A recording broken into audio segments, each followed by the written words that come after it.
Most people don't reject God. We just paint over the cracks in our worldview and hope the storm never comes. Ezekiel chapter 13 exposes exactly how that works.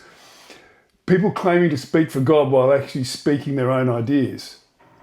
God says in verse 23, "Therefore, you shall no more see false visions or practice divination. I will deliver my people out of your hand, and you shall know that I am the Lord." That line keeps repeating throughout Ezekiel. Then you will know that I am the Lord. In other words, God's aim in all these struggles, the enemies outside the city and the corruption inside the walls, is that people finally recognize reality. That God is the existing one, the one who existed before time began, the one who still exists right now for us to know.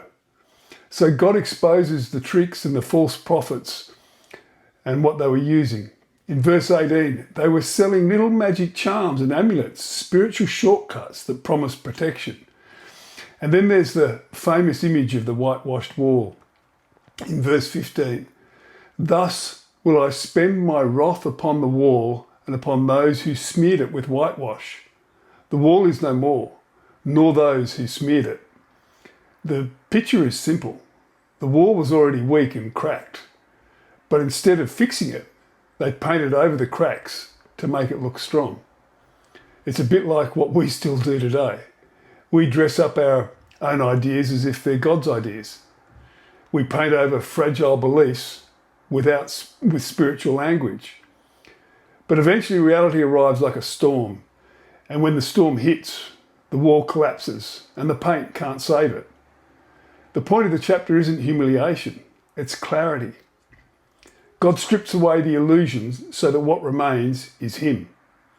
And once the illusions fall, something deeper becomes possible.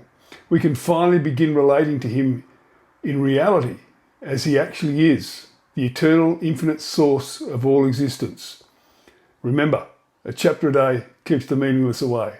Love you guys.